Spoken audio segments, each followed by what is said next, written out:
So sometimes when I'm doing the Spooktober Watch Fest, I cover two sequential movies that happen to make a great double bill, and that has happened in Joji and Sheep's Clothing, which I covered yesterday.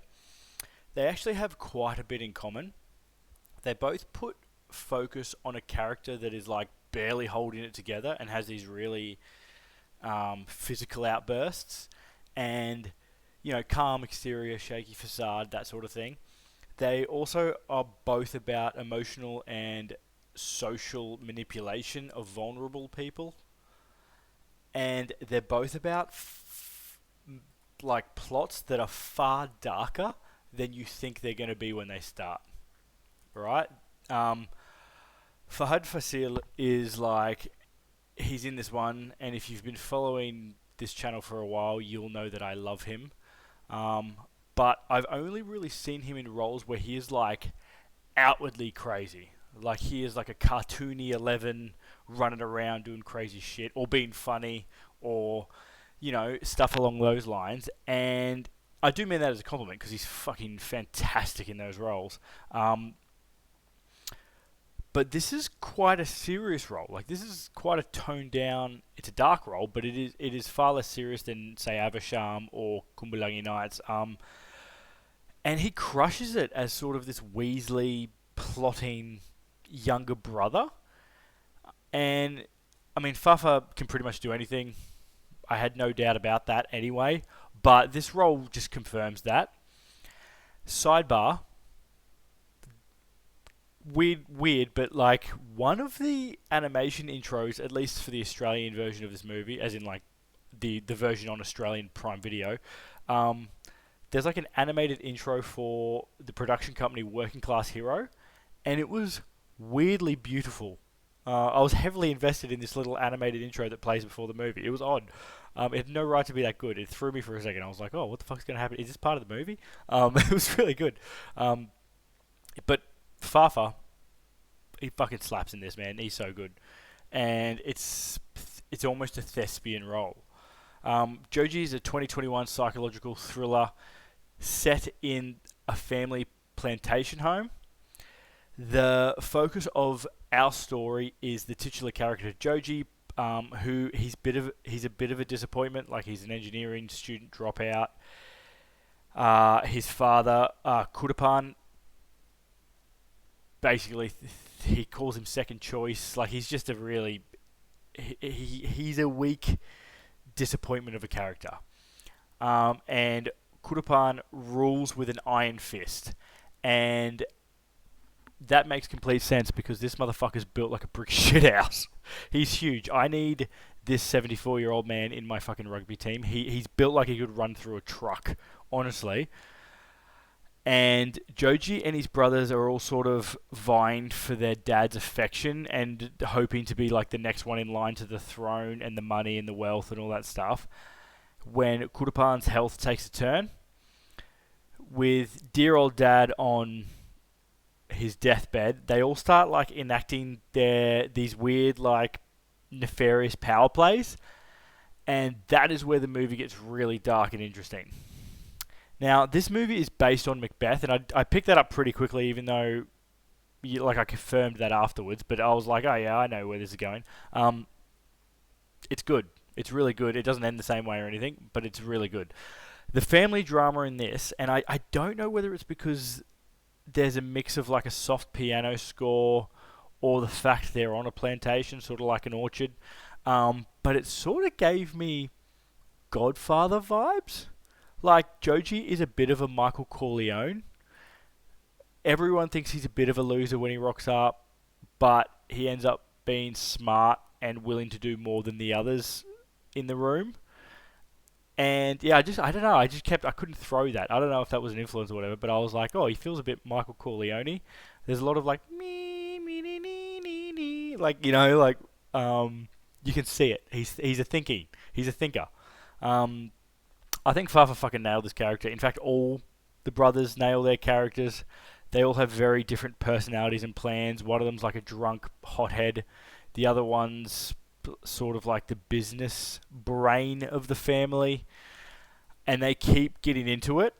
And as they're fighting, Joji sort of like seagulls around the outside, waiting for it. You think he's waiting for the scraps, but he's sort of doing his own thing. It's really good. All the acting solid. My favorite is Bincy. She's sort of like the run around the house doing chores sort of character. And there's a scene where tensions sort of boil over. She's getting quite stressed, and Joji asks her to get something out of the fridge, and she's like, "Get it your fucking self. There's the fucking fridge. Grab your own fucking water bottle." And I was like, "Hell's yeah, Pincy, get into it," because she sort of put upon this whole movie. So I like that. I like it when those characters have those moments. The cinematography by Shaju Khalid is magnificent. No surprises there. If you've seen Manual Boys or Kumbulangi Nights, you'll know he fucking nails it. There are some really great overhead shots of the plantation as the sun sets, and it is, once again, travel documentary level cinematography. It's beautiful. The score's really good. Like The Godfather. Slow strings, soft piano, lots of close-ups and reflecting music and stuff. It's really good. But they're punctuated by these little, like, upticks or string screeches and pops throughout the movie, and it's like it's usually when something dark happens, like it's that thing. And the pops actually sound like cogs turning, and they're only happening when Joji's sort of plotting, and it's really good. Like, it's really good. It's almost like cogs turning in his head. You can hear the machinations. There's a scene where he's sort of fishing, waiting for news of his dad, and it's like, that is the best scene that illustrates that. Now, there isn't a lot to complain about this movie, to be honest. It's just a solid family drama. I don't think it has the highs of something like Manual Boys or Jallikattu or Brahma Yugan, but it's incredibly well done, and it's very dark. It's very much a slow burn about like how money and darkness can change a person, or at least bring something dark to the light. A bit like Tumbad in that sense, I guess. There's also a weird scene where a police officer tries to get Joji to admit to something in a weird way, and I was like, it's like one of the last scenes in the movie, and I'm like, that would never work. Why would you? It's just odd. I thought it was an odd full stop on quite a decent movie. It was just weird.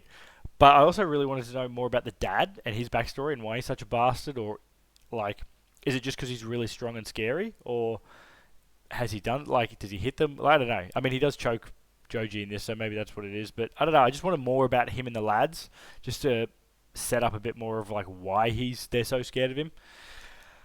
That being said, it's a good movie, solid family drama. I recommend watching this if you love psychological thrillers that take place in the family home. Hereditary has this a bit. I said The Godfather already. That sort of vibe.